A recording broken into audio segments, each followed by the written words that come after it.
Welcome back. جی علامہ تقی بات جو ہے سر بات کو آگے بڑھائیں. حضرت امام حسین علیہ السلام اگر خانہ کعبہ میں رہ جاتے تو کیا وہ نجات کا ذریعہ تھا یا نہیں؟ سب مجھے بڑی معذرت کے ساتھ یہاں یہ کہنا پڑے گا، جو یہ اگر مگر والی بات یہاں پہ بنتی نہیں. جب یہ طے شدہ تھا، بچپن میں فیصلہ ہو گیا تھا کہ امام حسین علیہ السلام کی جو منزل ہے وہ کربلا ہے، اور امام علی مقام نے قدم قدم پہ امت مصطفیٰ اپنے نانا کی امت کو موقع دیا ہے کہ شاید کوئی سدھر جائے. اس سے پہلے ایک چھوٹی سی بات مفتی صاحب نے جو کہی وہ میرے جیسا اس کی بیعت نہیں کرے گا. اس کی وضاحت تھوڑی سی میں تفصیل یہ کہوں گا کہ میرے جیسا اس جیسے کی بیعت نہیں کر سکتا. یہ دو نظریات امام حسین نے بتا دیے تھے کہ میرے جیسا یعنی میں رسول کا خون ہوں، وہ رسول کے خون کے جو خلاف ہے وہ یزید ہے. یزیدیت اور حسینیت، یزیدیت اور حسینیت، حق اور باطل، یعنی حق جو ہے باطل کی پیروی نہیں کر سکتا، بیعت نہیں کر سکتا. تو یہ اگر رہ جاتے، یہ تو بات مولا کو پتا تھا کہ وہ جہاں جا رہے ہیں ان کی جو منزل ہے کربلا ہے. اس کی مثال یہاں بھی ملتی ہے کہ کربلا کے پاس جب پہنچے تھے تو لوگوں نے پوچھا کہ آپ کہاں جا رہے ہیں؟ کہا جہاں ہم آگے ہیں یہی ہماری منزل ہے. پوچھا اس کا مقام کا نام کیا ہے؟ بتایا گیا کہ دشت غازریہ. پھر پوچھا اور نام کیا ہے؟ بتایا گیا دشت نینوا. پھر ایک شخص آیا، امام کی آنکھوں میں آنسو بھی تھے، پوچھا اس کا اور نام کو جانتے ہو؟ وہ بھی رونے لگا کہ اس کا نام کرب و بلا بھی ہے. اور کرب و بلا کی وضاحت میں یہ بات ملتی ہے کہ انبیاء کرام جو تھے حضرت آدم علیہ السلام سے لے کے خاتم تک، رسول پاک صلی اللہ علیہ وسلم کی ذات تک، اس کربلا اس مٹی کے پاس سے گزرے. ہر نبی کو تکلیف پہنچی اور رخصت وہاں سے اختیار کی. آدم علیہ السلام نے جب آئے، پاؤں کی ٹھوکر لگی، گرے، تو خالق مالک سے درخواست کی کہ اللہ میں یہاں پہ مجھے تکلیف ہو رہی ہے، مجھے یہاں سے دور لے جا. چلتے چلتے ابراہیم علیہ السلام، پھر حضرت اسماعیل علیہ السلام. جب وہ فرات کے کنارے پہنچے، آپ بکریاں چونکہ چراتے تھے، بکریاں نے پانی پینا چھوڑ دیا، چرنا چھوڑ دیا، اور اس وقت آپ نے تکلیف محسوس کی کہ میرے جانور اس وقت چارہ نہیں کھا رہے، پانی نہیں پی رہے. اللہ سے پوچھا، خالق مالک جانتا ہے کہ میرا کام یہ بکریاں چرانا ہے، یہ میرا بزنس ہے، یہ کام ہے، تو یہ تو بھوکے مر جائیں گے، کیا وجہ ہے؟ آواز قدرت آئی، کیا اسماعیل یہ جو جانور ہیں انہیں پتہ چل گیا ہے کہ تیری اولاد میں سے ایک نبی، اس کی اولاد حسین یہاں پہ آئے گا اور بھوکے پیاسے بچوں سمیت یہاں پہ شہید ہو جائے گا. جانوروں نے تو یہ ایسا سلسلہ ہے کہ امام اپنی منزل کی طرف بڑھ رہے تھے. وہاں رہ جاتے، آپ کی پتہ تھا کہ شہادت میری منزل ہے، شہادت آپ نے حاصل کرنی تھی، اور اس کے لیے وہ سفر کر رہے تھے. اس لیے رکنا، اگر رک جاتے، وہ چونکہ یہ واقعہ ہونا تھا، یہ پیشین گوئی اس نے کی تھی، مطلب حجت قائم ہوگی نا، حجت قائم ساری زندگی اور قیامت تک کے لیے، سب کے لیے. امت مصطفیٰ کو کہیں پہ کوئی کلو، کوئی ایسا موقع کہیں پہ موقع نہیں دیا، یعنی کہ آخری حد تک گئے، موقع دیا کہ ٹھیک ہے کہ میں نے جانا ہے، میں آیا ہوں، آؤ میرا ساتھ دو، لیکن ساتھ نہیں دیا گیا. جی آگے بڑھتے ہیں. جی محمد اعجاز صاحب، اگر ہم اپنے کتابوں کا مطالعہ کرتے ہیں، فقہ کی کتابیں ہیں، حدیث کی کتابیں ہیں، تاریخ کی کتابیں، تو اس میں ایک بات یہ سامنے آتی ہے اور کافر بڑا ہمارا مذاق بھی اڑاتے ہیں، اور ہمیں کہتے ہیں کہ یہاں تو یہ اسلام ایسا کمزور دین تھا جو چلنے کے قابل نہیں تھا، کہ کچھ سالوں بعد ہی ختم ہو گیا. یہاں پھر اس کا نظام طریقہ جو تھا وہ نہیں عوام کو پسند آیا، جس کی وجہ سے اس کو آگے نہیں بڑھا جا سکا. تو اس کی کوئی وضاحت کریں کہ کیا ہم کافروں کو کیا سبق دے سکتے ہیں، اپنے مسلمانوں کو کیا سبق دے سکتے ہیں؟ دیکھیں جی، جہاں تک بات ہے کسی بھی غیر مسلم کا اسلام کے اوپر یا مسلمانوں کے اوپر یہ سوال کرنا، یہ اعتراض کرنا کہ اسلام یا نامکمل ہے یا یہ اپنی مکمل شکل میں نہیں رہ سکا، تو اس کا تو کسی غیر مسلم کے لیے کسی بھی حد تک 1% بھی جواز نہیں بنتا. خود آپ عیسائیت کو دیکھیں، جس کا پولس نے اٹھ کر بالکل مسخ کر دیا، شکل بگاڑ دی. یہودیت کو خود یہود کے علماء نے، ان کے احبار نے بیچا، اور خود ان کی کتابوں میں اس کے دلائل ہیں. قرآن پاک میں اللہ پاک نے ارشاد فرمایا، انا نحن نزلنا الذکر وانا لہ لحافظون. آج بھی مسلمانوں کے سارے احکامات شریعت اسلامیہ اپنی اصلی شکل کے اندر اسی شکل میں موجود ہے جو جبرائیل امین نزل بہ الروح الامین علی قلبک، جبرائیل امین پیغمبر علیہ الصلوۃ والسلام کے قلب اطہر پر اتار چکے ہیں. وہ ہمارے پاس قرآن پاک، جس کا زیر زبر پیش نقطہ شوشہ ہر چیز محفوظ ہے، اور پھر اس کے بعد ہمارے پاس سنت متواتر، سنت مشہورہ کی شکل میں قرآن پاک کی ساری تشریح موجود ہے.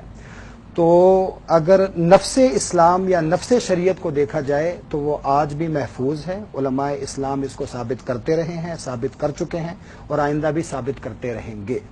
اسلامی تعلیمات کا نفاذ اور ان کے اوپر امر درآمد، یہ مسلمانوں کی جو سی ہے نا بدقسمتی ہے کہ بعد میں اس کو ہم دنیا کے سامنے ویسے پیش نہیں کر سکے جیسے کہ امت مسلمہ کی ذمہ داری تھی اور جیسے کہ امت مسلمہ کو اس کو نافذ کرنا چاہیے تھا.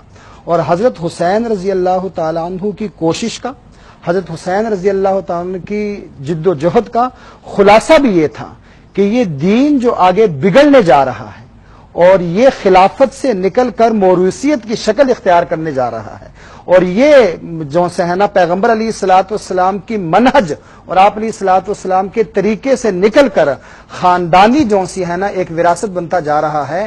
میری اس کے خلاف جد و جہد ہے، میری اس کے خلاف کوشش ہے اور میں اس کے خلاف اعلان جنگ کرتا ہوں اور اس کے خلاف میں برسر پیکار رہوں گا تا آ کے یا یہ ظلم نہ رہے یا میں نہ رہوں.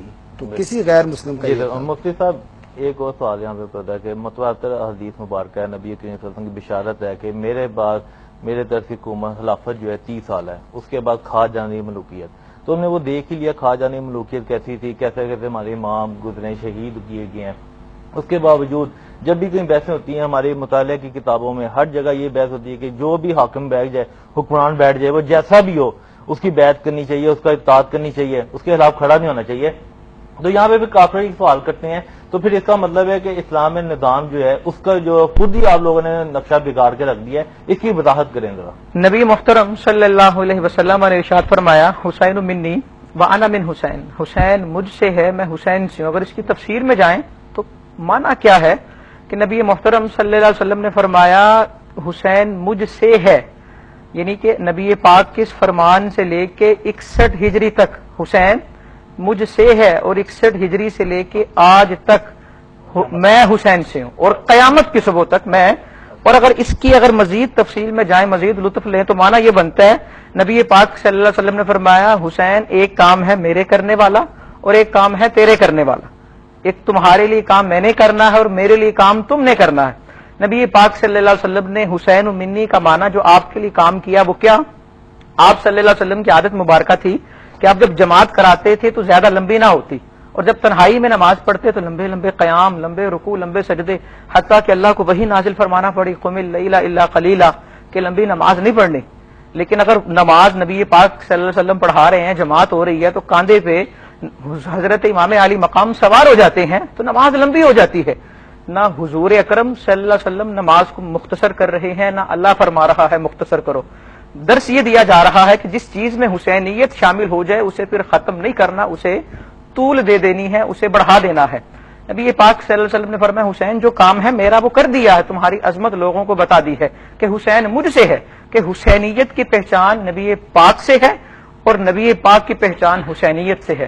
آپ صلی اللہ علیہ وسلم نے ایک لکیر کھینچ دی، کہا مجھے ماننے والا حسین کا منکر نہیں ہو سکتا اور حسین کو چھوڑ کے مجھ تک کوئی نہیں پہنچ سکتا. لیکن مفتی صاحب پھر بھی ہم یہ دیکھتے ہیں کہ ہمارے جیسے مسلمان ہمارے بھائی جو ہیں وہ یزیدیت کا بھی ساتھ دیتے ہیں، ان کا ظالم لوگوں کا ساتھ دیتے ہیں جنہوں نے اس طرح کے ظلم کیے ہیں. اور جہاں پہ نبی کریم صلی اللہ علیہ وسلم کی بشارت ہے کہ حسن حسین علیہ السلام جنت کے جوانوں کے سردار ہیں، میرے جنت پھول ہیں، ان کو ان کے پتیاں انہوں نے نشاور جو توڑ مروڑ دی ہیں، اس کے باوجود وہ ان کا کیوں ساتھ دیتے ہیں؟ ان کو یہ بھی پتا ہے کہ جنت کے جوانوں کے سردار ہیں، پھر بھی ان کی مخاطبت میں کیوں لگے ہوئے؟ اس کا تھوڑا وضاحت کرے نا. اس کا معنی یہ ہے کہ اس طرح کے لوگوں کے اندر یزیدیت کی سوچ موجود ہے. میں نے شروع میں عرض کیا کہ پرانے دنیا چاہتے ہیں، وہ آخرت نہیں چاہتے. اس کا مقصد یہ ہے وہ دنیا کے طلبگار ہیں. وہ دنیا ان کو پتا ہے کہ اگر امام حسین کا ذکر کریں گے تو پھر لوگ تو ہمارے خلاف ہو جائیں گے کہ کیسا ہو سکتا ہے ایک آدمی ذکر حسین کرے اور دنیا کا طلبگار رہے. وہ اس اپنے ڈھونگ کو چھپانے کے لیے حضرت امام حسین رضی اللہ تعالیٰ عنہ کے خلاف جاتے ہیں کیونکہ ان کو مسئلہ آج حسینی سوچ سے ہے. حسین اور یزید جہاں پہ دو ذاتوں کے نام ہے وہاں دو نظریوں کے نام ہے، دو سوچوں کے نام ہے کہ ایک حسینی سوچ ہے، ایک یزیدی سوچ ہے. اس کا تعلق کسی بھی مذہب سے ہو، کسی بھی نسل سے ہو، لیکن جہاں پہ حق اور باطل کی بات آئے گی وہاں پہ ایک حسینیت ہے، وہاں پہ ایک یزیدیت ہے. آج اگر کسی کے ذہن میں، کسی کے دل میں یزید کے حق میں کوئی بات ہو یا ایسے نظریات رکھے کہ 2 شہزادے تھے، لا حول ولا قوة، ایسے غلط جملے اپنی زبان پہ لاتا ہے تو وہ اسلام پہ نہیں چلنے والا، وہ لوگوں کو اسلام کی طرف کبھی نہیں لا سکتا، وہ لوگوں کو اسلام سے دور کر رہا ہے اور خود اسلام سے بھٹک رہا ہے، اسلام سے دور جا رہا ہے۔ وہ بھی کوئی دین ہے جس دین میں حضور اکرم صلی اللہ علیہ وسلم کی نسبتوں کا لحاظ نہ رکھا جائے، وہ لوگوں کو ایسی گراہ کی طرف لے کے جا رہا ہے جس سے وہ خود بھی گمراہ ہو رہا ہے اور لوگ بھی گمراہ ہو رہے ہیں۔ جبکہ حسینیت جو ہمیں درس دے رہی ہے، وہ پیغام دے رہی ہے، وہ کیا؟ اب دیکھیں نا، ڈاکٹر اقبال نے کہا عجیب مذاق ہے اسلام کی تقدیر کے ساتھ، کاٹا حسین کا سر نعرہ تکبیر کے ساتھ، کہ وہاں پہ کیا تھے؟ دونوں طرف بظاہر دیکھا جائے تو نمازی وہ بھی ہیں، نمازی یہ بھی ہیں، لیکن جو ان کے درمیان ایک لائن تھی، ایک بارڈر تھا، وہ کیا تھا؟ وہ نسبت رسولی کا احترام تھا کہ اس طرف جو حضرت امام حسین کے لشکر میں تھے، یہ وہ لوگ تھے جو رسول اللہ صلی اللہ علیہ وسلم کی نسبتوں کا احترام کرنے والے تھے، اور مد مقابل سب کچھ تھا۔ آپ یوں کہہ لیں کہ منافقت کا ایک نیا زمانہ آ گیا۔ پہلے منافقت کی پہچان کیا تھی؟ نبی پاک صلی اللہ علیہ وسلم کا ادب دل سے نہیں کرتے تھے، لیکن یہاں پہ منافقوں کا ایک دوسرا گروہ آیا کہ جو نبی اکرم کو تو مان رہے ہیں لیکن نبی اکرم صلی اللہ علیہ وسلم کی نسبتوں کا لحاظ نہیں کر رہے۔ جی بریک کا ٹائم ہو رہا ہے مفتی صاحب، علامہ صاحب بریک کے بعد نے جواب دینا ہے کہ ہم نے کربلا کا پس منظر پیش کیا، عوام کے سامنے بھی ڈسکس کیا ہے کہ کیا واقعات پیش آئے، کیوں ایسی وجوہات بنی کہ 50 سال بعد ہی شہادت کتنا بڑا واقعہ پیش آیا۔ اس کے بعد ابھی دیکھنا ہے کہ ہماری خلافت جو ہے برباد ہوئی ہے، اس کو واپس آنے کا کیا طریقہ ہے، مسلمانوں کو اکٹھا کرنے کا کیا طریقہ ہے، اور کس طرح ہم پوری دنیا پہ ایک دفعہ دوبارہ راج کر سکتے ہیں، اس کا ہم آپ سے تسلی پر جواب لیں گے آفٹر شارٹ بریک۔